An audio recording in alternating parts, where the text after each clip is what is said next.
Let's go back to the drama surrounding Bob Mueller's televised appearance. Joining us now from Charleston, South Carolina, is Alan Dershowitz, the Harvard law professor who wrote the introduction for the Mueller report, the final report of the special counsel into Donald Trump, Russia, and collusion. And let me start you by asking you this. How do you think the media have covered Bob Mueller, especially in his televised appearance this week, perhaps as an upstanding figure trying to get at the truth? No, I think what's happened is the media always substitutes wishful thinking for careful analysis. If there had been a Mueller report about Hillary Clinton or a Democrat, and Mueller had done the same thing he did here, that is basically say, look, if the information had proved that he was totally innocent, we would have said so, many in the media would have attacked that as beyond the scope, the proper scope of a prosecutor. The media does not pass the shoe on the other foot test. That is, if the political parties were reversed, the media would not be consistent.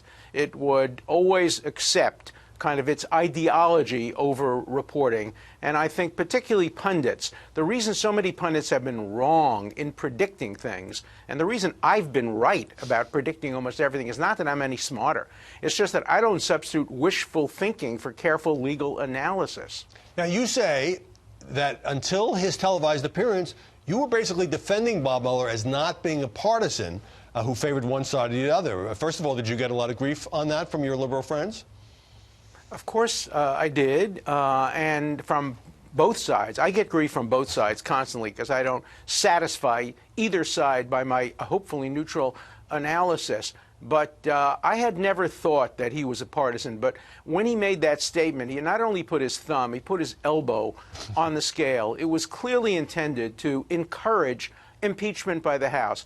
First of all, it is not the proper object of a special counsel to do the investigation for Congress. That violates the separation of powers. It's Congress that has to do its own investigation and has to take political responsibility for doing it. When they shunt that off over to special counsel and special counsel takes the responsibility, it really destroys our system of checks and balances. But if Mueller was trying to encourage, as you say, pro-impeachment Democrats on the Hill, he wasn't exactly explicit about it. In fact, when he quoted the Constitution as saying, well, there's another remedy for this, it's not the criminal justice system, he was quoting a DOJ memo about not being able to indict a sitting president. So what makes you so sure? Because this has been the media line that he is urging Congress to impeach, and I didn't hear those words. Well, you didn't hear those words, but I thought the music was quite clear. And if he learned nothing new during the report about the Justice Department regulation or about the Constitution, on day one he knew he could not indict a sitting president under Justice Department regulations. And so really the question comes up, why did we have a special counsel at all? Why didn't we have a nonpartisan, independent expert commission looking into Russian efforts to influence our election, which are continuing in the 2020 election? That would have been the way to go, especially in light of the fact that we now know that the Justice Department and Mueller concluded that the result of this special counsel could not be the indictment of the president. Right. Well, part of the reason people would say that it was good that Mueller had the investigation was a nonpartisan commission can't indict Russians, can't indict people like Paul Manafort and Flynn and some of the others who got caught up. What benefit came out of indicting the Russians? The Russians can't be charged. Manafort was indicted for something unrelated. As the judge in the Manafort case said, prosecutor wasn't interested in Manafort. They were just interested in squeezing him to make him sing, perhaps even compose, against President Trump. Right. And so what was the purpose of that? I just think it was a futile effort, and it would have been much better to have a nonpartisan investigation like we had after 9/11. If the nonpartisan investigation comes up with evidence of crimes, then that could be turned over to ordinary prosecutors. You say, and I agree as an old Justice Department reporter, that prosecutors are not supposed to trash people. If you don't indict, you don't do what Jim Comey did and hold a news conference, say this is a bad person who did terrible things. But Mueller, as an independent counsel, was supposed to write a report to the Attorney General, and the report, as he sees it, lays out the facts. That was his job. Well, his job was to file a report with the Attorney General. There's nothing in the rules that say that the negative and critical material about innocent people should be released to the public. I suspect we've seen the last special counsel.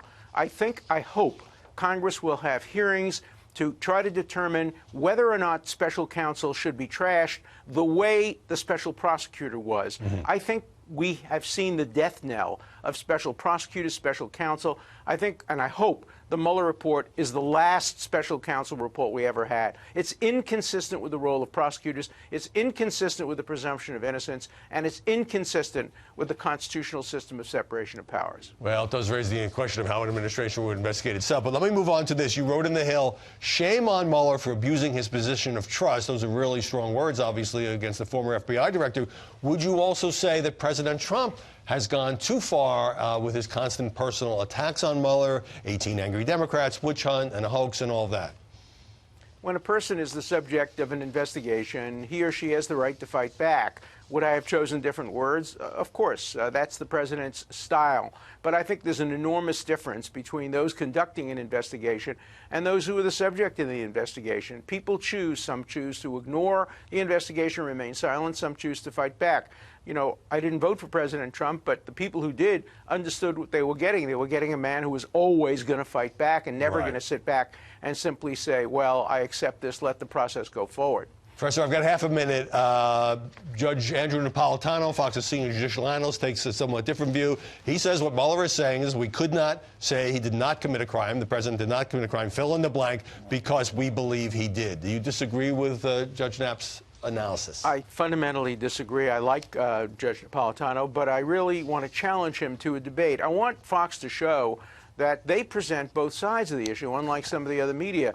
So, Judge, please agree to debate me on Fox or anywhere else, and let's have our differences out. Let the American public decide who's correct, you or me. These are reasonable disagreements, reasonable arguments, and important ones. Let's have a rational and civil debate. Well, I'd be happy to host that debate, and we could have popcorn and sell tickets. Alan Dershowitz, always good to see you. Thanks so much for joining us. Thank you.